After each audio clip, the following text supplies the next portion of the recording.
स्वार्थी यानी कि स्वयं का अर्थ, जो इंसान स्वयं का अर्थ जानना चाहता है, जो खुद को समझना चाहता है, क्या वो इंसान आपकी नजर में गलत है?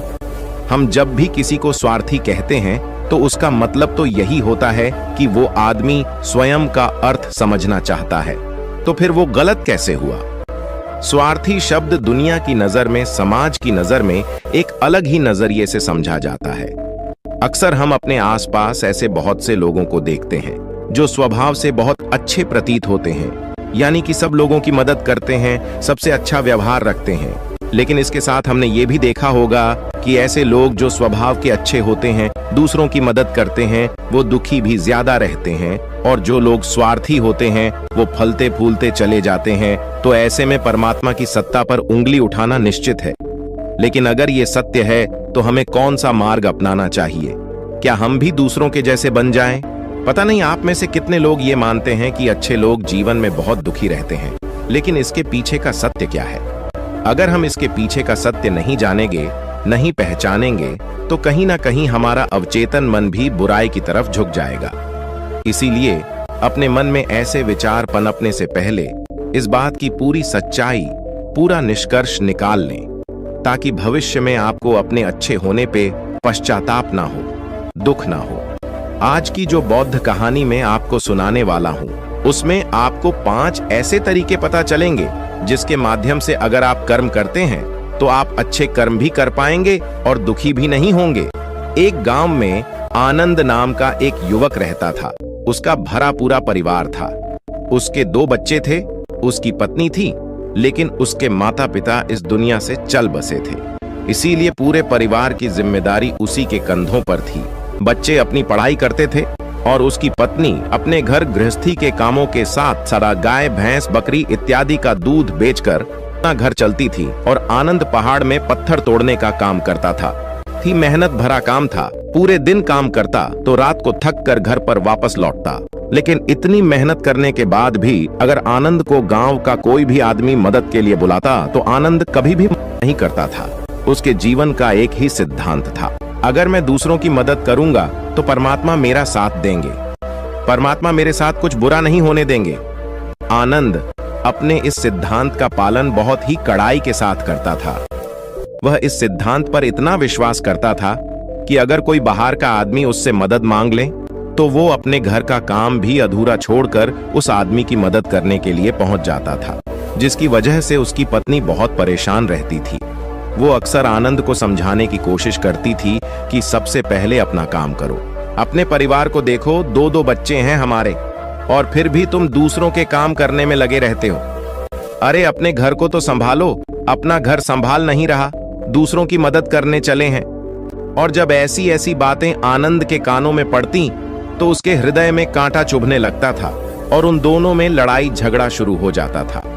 अक्सर उनके लड़ाई झगड़े का यही सबसे बड़ा कारण होता था, लेकिन न तो आनंद अपने आप को बदल पाया और न ही उसकी पत्नी ने उसको समझाना कभी बंद किया।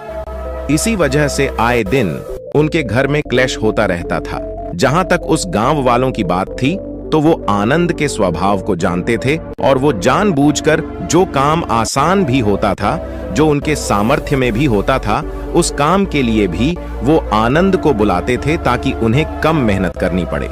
कहने का अर्थ ये है कि गांव वाले आनंद की इस शिष्टाचार का फायदा उठाते थे, लाभ उठाते थे और सब पीछे से उसका मजाक उड़ाते थे, उसे बेवकूफ कहते थे। ऐसे ही समय भी तरह और एक दिन आनंद की पत्नी बहुत ज्यादा बीमार पड़ गई। आनंद से जो कुछ भी सेवा हो सकती थी उसने वो सब अपनी पत्नी के लिए किया। उसने गांव के वैद्य को बुलाकर अपनी पत्नी की जांच करवाई, लेकिन ये रोग उस वैद्य की पकड़ के बाहर था। इसीलिए उस वैद्य ने कहा कि तुम अपनी पत्नी को नगर में जाकर किसी बड़े वैद्य को दिखाओ तो तुम्हारी पत्नी की जान बच सकती है। जल्द से जल्द नगर पहुंचने की व्यवस्था करो, नहीं तो तुम्हारी पत्नी के प्राण संकट में हो जाएंगे। ये सुनकर आनंद के पैरों तले जमीन फिसल गई। उसने ये नहीं सोचा था कि उसकी पत्नी के प्राण संकट में है। वो सोच रहा था कि कोई साधारण सा रोग होगा जिसका इलाज हो जाएगा। लेकिन जब उसने वैद्य की यही बात सुनी तो वो घबरा गया। अब पत्नी को नगर तक कैसे लेकर जाएं? क्योंकि उसके पास इतना धन नहीं था कि वो अपनी पत्नी के लिए एक घोड़ा गाड़ी करके उसमें अपनी पत्नी को लिटाकर नगर में ले जा सके। उसकी पत्नी की हालत बिल्कुल चलने की भी नहीं थी, इसलिए उसे नगर पहुंचाने के लिए किसी घोड़ा गाड़ी की जरूरत थी।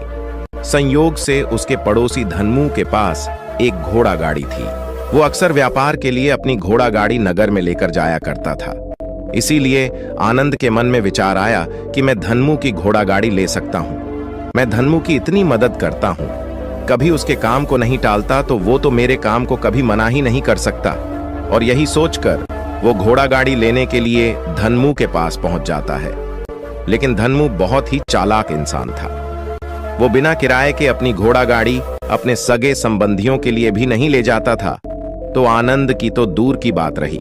जब आनंद ने उससे घोड़ा गाड़ी के बारे में पूछा तो उसने ये कहकर उसका ये काम टाल दिया कि मेरे घोड़े बहुत ज्यादा बीमार हैं, वो शायद बच भी मुश्किल से पाएंगे।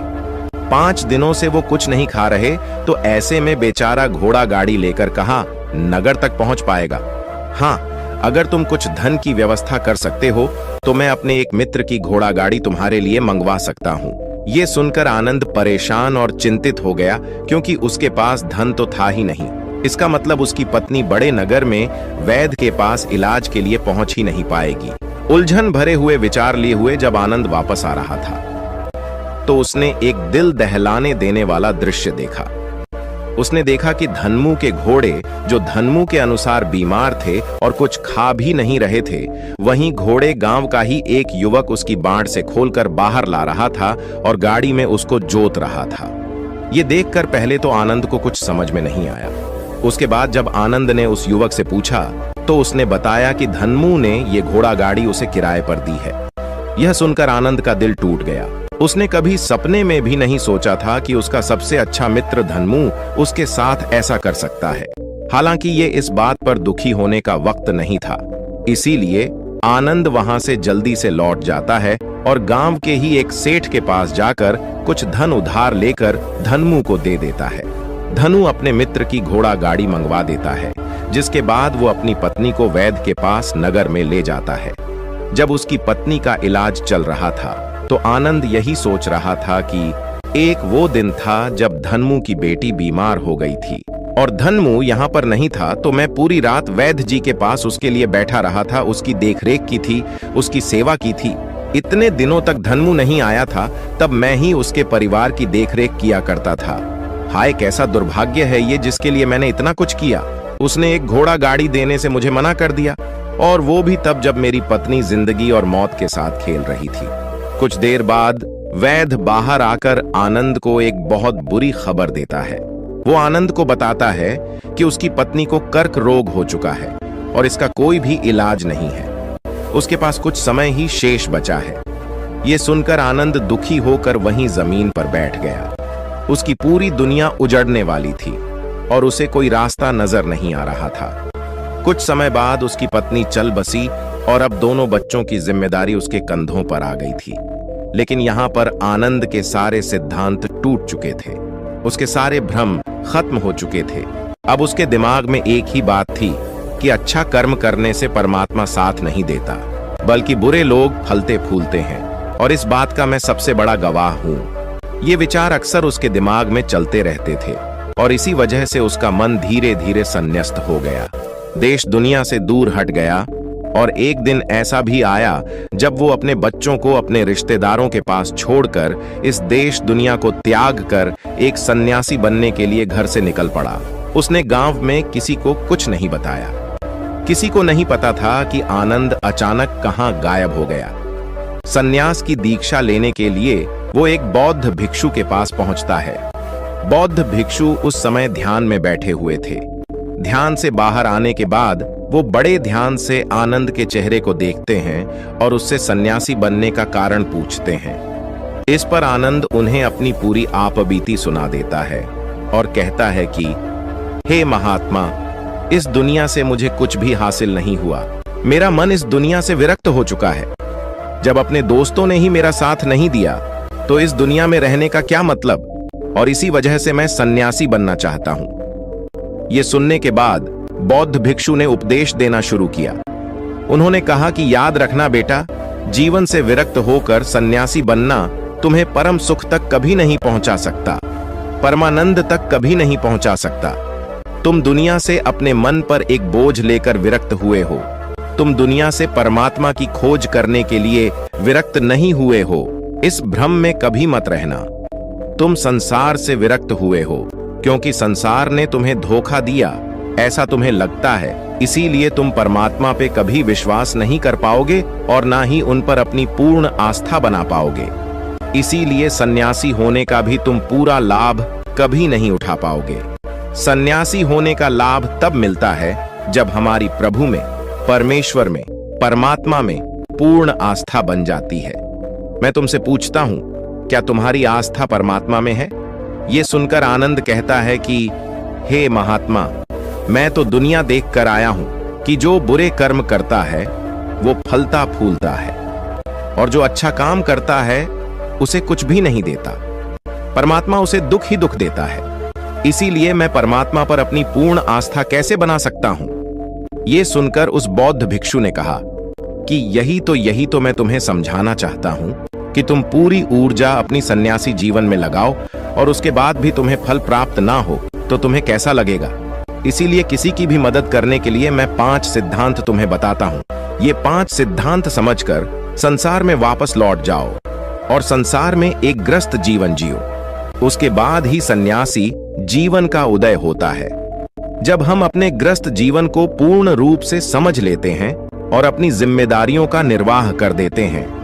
ये कहकर बौद्ध भिक्षु ने कहना शुरू किया कि जब भी तुम किसी की सहायता करते हो, किसी की मदद करते हो, तो उसमें सबसे पहली बात, सबसे पहला सिद्धांत जो ध्यान में रखने का होता है वो होता है कि किसी की मदद करते वक्त, किसी की सहायता करते वक्त कभी भी उससे उम्मीद मत रखना। ये मत सोचना कि आज मैंने इसकी सहायता कर दी, मदद कर दी, तो कल बदले में ये भी मेरी सहायता करेगा, मेरी मदद करेगा। अगर तुम ऐसा सोचोगे तो तुम्हें जीवन में दुखों का सामना करना ही पड़ेगा, क्योंकि एक नहीं तो दूसरा या दूसरा नहीं तो तीसरा कोई ना कोई तुम्हारी उम्मीद जरूर तोड़ेगा। और वास्तविकता में वो मदद या वो सहायता नहीं होती है, वो हमारे लालच का ही एक रूप होता है। हम उसकी सहायता या मदद निर्भर तरीके से नहीं कर रहे हैं। हमारे मन में लालच का भाव है, हमारे मन में बदले का भाव है। हम ये सोचकर मदद करते हैं कि इसकी मदद कर देता हूं तो कल ये मेरा भी मदद करेगा, और यही लालच हमें अक्सर उन लोगों की मदद करने पर विवश करता है जो किसी न किसी रूप में धनवान होते हैं, क्योंकि हमें लगता है कि कल ये आदमी धन के द्वारा मेरी मदद कर सकता है। और इसीलिए जिस इंसान को वास्तविकता में मदद की आवश्यकता है, हो सकता है वो गरीब हो, लेकिन हमारा मन अपने लालच के वशीभूत होकर उसकी मदद कभी नहीं करेगा। इसीलिए किसी की मदद और किसी की सहायता करने के अपने विचार को विस्तार दो। केवल एक प्रकार के वर्ग के लिए अपनी सहायता या अपनी मदद पेश मत करना, उन सबके लिए समान होनी चाहिए।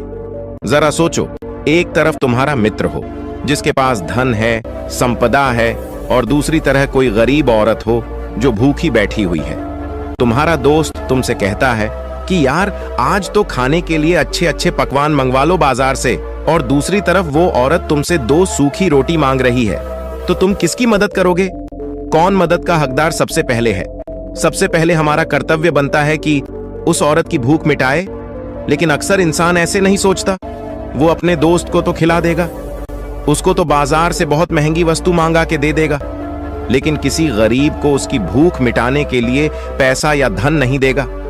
दूसरी बात जो ख्याल में रखने की है वो ये कि सहायता करते वक्त हमारा लालच कभी भी उसके साथ नहीं जुड़ना चाहिए। अक्सर हम जब किसी की मदद करते हैं तो हमारा लालच और हमारा स्वार्थ ही उसके साथ जुड़ा होता है, और हम अपनी भविष्य की योजना तैयार करके उस आदमी की मदद करते हैं। हम ये सोचते हैं कि अगर मैं इसका ये काम करूंगा तो भविष्य में ये आदमी मेरा वो काम पूरा कर देगा, और वो सहायता, वो मदद बिल्कुल भी परमात्मा के द्वार को नहीं खटखटाती, क्योंकि वो लालच है।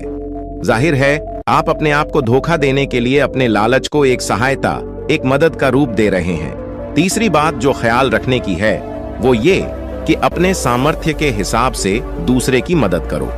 कभी भी एक ग्रस्त आदमी को किसी की इतनी सहायता नहीं करनी चाहिए जिससे कि उसका परिवार और उसके बच्चे कष्ट में जीवन बिताएं। सबसे पहला फर्ज हमारा होता है अपने परिवार को सुखी रखना, उनकी जरूरतें पूरी करना और उसके बाद दूसरों की मदद करना आता है। लेकिन कुछ लोग दूसरों की मदद पहले करते हैं और अपने परिवार को तवज्जो कम देते हैं, जिससे कि परिवार में लड़ाई झगड़े आए दिन पनपते रहते हैं और ये सब हम समाज में देखते रहते हैं अपने आसपास। अगली बार जो ख्याल में रखने की होती है वो ये कि अपना कर्म, अपनी जिम्मेदारियां पहले निभानी होती है। हम अपना कर्म, अपना काम छोड़कर पहले दूसरों की मदद करने के लिए चले जाते हैं और जब दूसरा बदले में हमारी मदद नहीं करता तो हमारा दिल दुखी हो जाता है। हम सोचते हैं कि मैंने तो अपना काम छोड़कर उस आदमी की मदद की थी और वो आदमी मेरी मदद ही नहीं कर रहा है। इसीलिए अपना कर्म सर्वोपरि, अपना कर्म सबसे ऊपर, क्योंकि वही काम करने के लिए इस दुनिया में हमारा जन्म हुआ है। और सबसे आखिर में जो बात समझने की है वो ये कि परमात्मा की मर्जी से ही सब कुछ होता है। हमारा कर्तव्य है अपने कर्म को करते जाना। करनी धरनी तो ऊपर वाले के हाथ में है, इसीलिए जो कुछ भी होता है सब ऊपर वाले पे छोड़ दो। अगर तुम्हें कोई धोखा भी देता है तो ये समझ के चलो कि वो सब ऊपर वाले की करनी होती है। आप ये मान के चलो कि मैं करता नहीं हूं, मैं तो एक माध्यम हूं, करवाने वाला तो वो है, उसके सामने किसकी मर्जी चली। जब ये आस्था, ये विश्वास हमारे मन में पनपने लगता है तो हमारी सारी शिकायतें दूर हो जाती हैं, क्योंकि इस दुनिया में जो भी होता है अच्छे के लिए होता है। जो भी हो रहा है अच्छे के लिए हो रहा है और जो भी होगा अच्छा ही होगा। चाहे हमारी बुद्धि आज वर्तमान में इस सिद्धांत को ना समझ पाए, लेकिन जीवन में कभी ना कभी किसी ना किसी मोड़ पर आपको जरूर ये एहसास होगा कि जो हुआ था वो अच्छे के लिए ही हुआ था। इसीलिए सारी शिकायतें दूर कर दो और बस अपना कर्म करते जाओ। अपने ग्रस्त जीवन को पूर्ण रूप से झीलो और उसके बाद ही सन्यासी जीवन की नींव होती है। इसके बाद बौद्ध भिक्षु ने आनंद को कहा कि वापस अपने गांव लौट जाओ, अपनी बेटियों को वापस लेकर आओ, उन्हें पालो पोसो, अपने बच्चों को वापस लेकर आओ, दूसरी शादी कर लो, लेकिन बच्चों का पालन पोषण अच्छे तरीके से करो।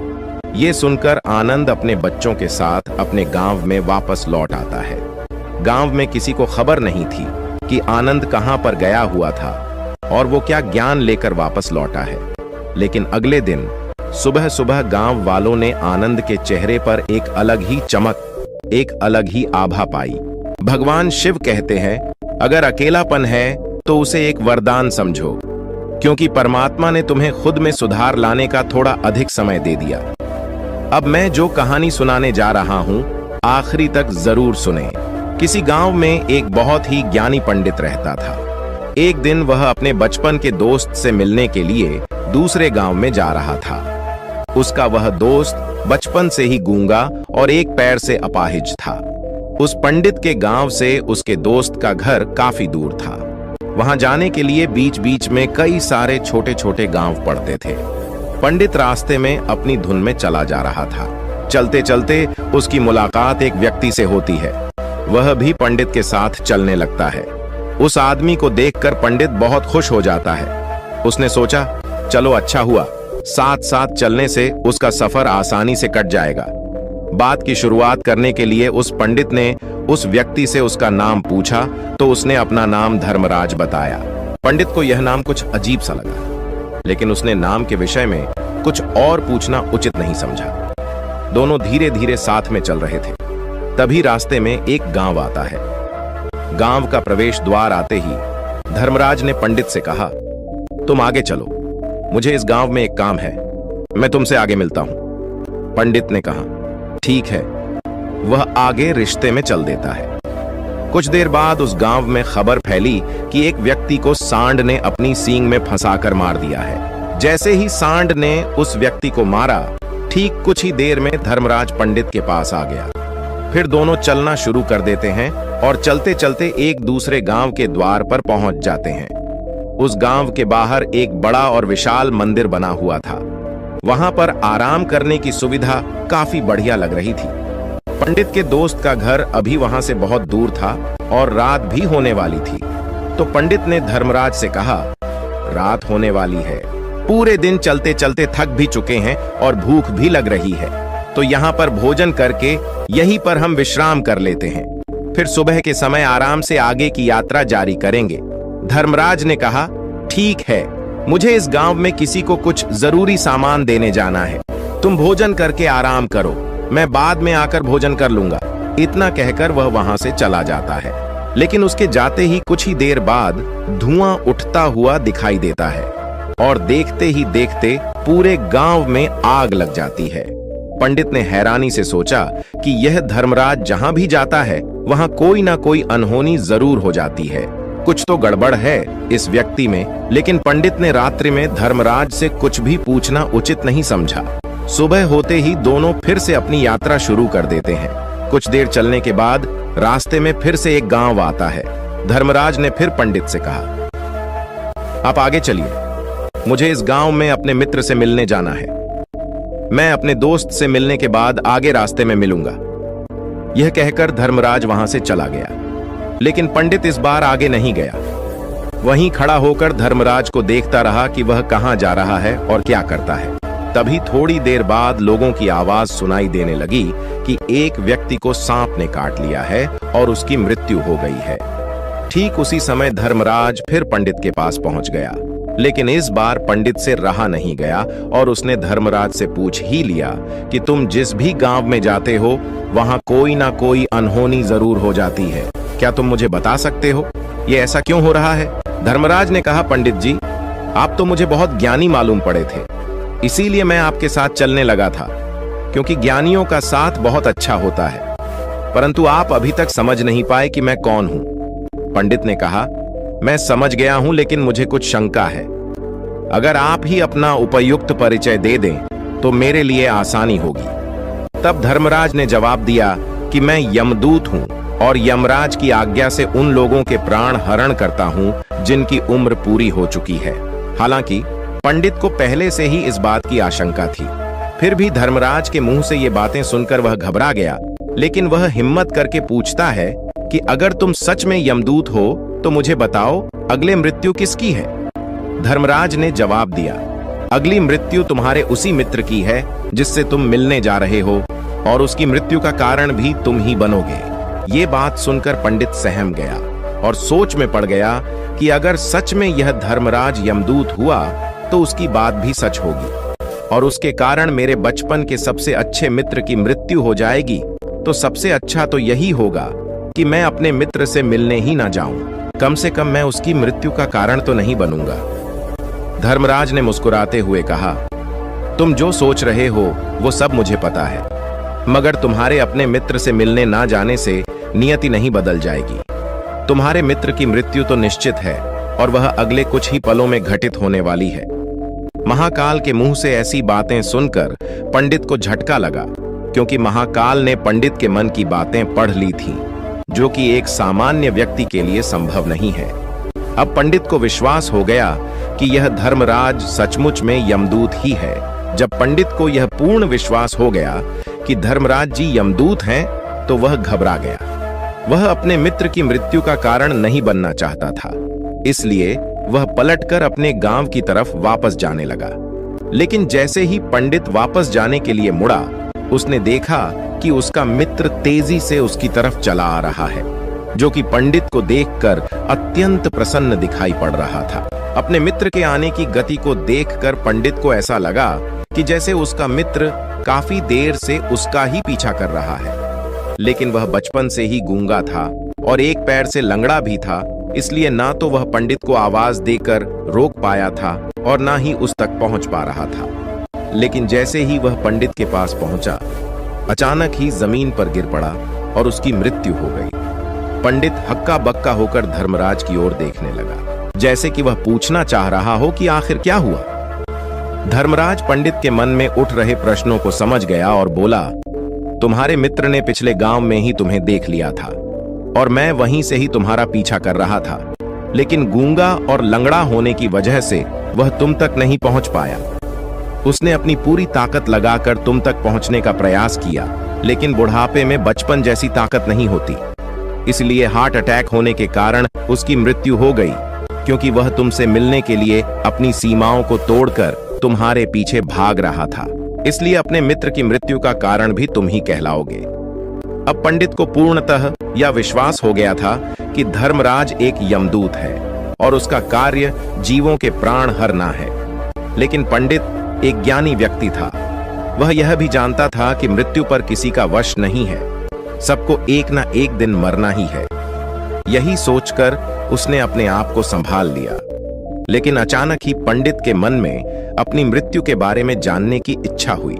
इसलिए उसने धर्मराज से पूछा कि जब मृत्यु मेरे दोस्त की होनी थी तो तुम शुरू से ही मेरे साथ क्यों चल रहे थे?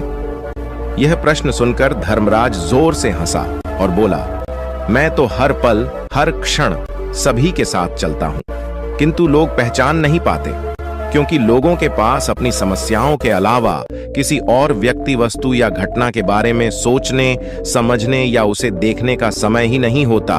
पंडित ने कहा, तो क्या तुम ये बता सकते हो कि मेरी मृत्यु कब, कहां और कैसे होगी? महाकाल ने कहा, हालांकि किसी भी सामान्य जीव के लिए अपनी मृत्यु के बारे में जानना ठीक नहीं है, क्योंकि कोई भी जीव हो वो अपनी मृत्यु के बारे में जानकर बहुत दुखी हो जाता है। हालांकि तुम ज्ञानी व्यक्ति मालूम पड़ते हो और तुमने जिस तरीके से अपने मित्र की मृत्यु को सहन कर लिया है, उसे देखकर लगता है कि तुम अपनी मृत्यु के बारे में जानकर भी दुखी नहीं होंगे। तो तुम्हारी मृत्यु आज से ठीक 6 महीने बाद आज ही के दिन किसी दूसरे राज्य में फांसी लगने से होगी। और सबसे हैरानी की बात तो ये होगी कि तुम स्वयं ही खुशी से उस फांसी को स्वीकार कर लोगे। इतना कहकर धर्मराज वहां से चला गया, क्योंकि अब धर्मराज के पास पंडित के साथ चलते रहने का कोई कारण न था। इसके बाद पंडित ने अपने मित्र के शरीर का अंतिम संस्कार किया और यथाशक्ति उसके क्रियाकर्म करके अपने गांव वापस आ गया। लेकिन कोई व्यक्ति कितना भी ज्ञानी क्यों ना हो, अपनी मृत्यु के बारे में जानकर दुखी तो होता ही है और मृत्यु से बचने का कोई ना कोई उपाय भी खोजता है। तो पंडित ने भी वही किया। क्योंकि पंडित विद्वान था, इसलिए उसकी पहचान उस राज्य के राजा तक थी। पंडित ने सोचा कि राजा के पास तो कई सारे ज्ञानी मंत्री हैं, वो मेरी मृत्यु से संबंधित समस्या का कोई ना कोई समाधान निकाल ही लेंगे। पंडित यही सब सोचता हुआ राज्य दरबार में पहुंच जाता है और राजा से सारी घटना के बारे में बताता है। राजा ने अपने मंत्रियों को सारी समस्या बताई और उनसे सलाह मांगी। अंत में सभी ने विचार विमर्श करके कहा, अगर पंडित की बात सही है तो उसकी मृत्यु भी 6 महीने बाद ही होगी, लेकिन मृत्यु तो तब होगी जब वह किसी दूसरे राज्य में जाएगा। यदि वह किसी दूसरे राज्य में जाए ही ना, तो मृत्यु ही नहीं होगी।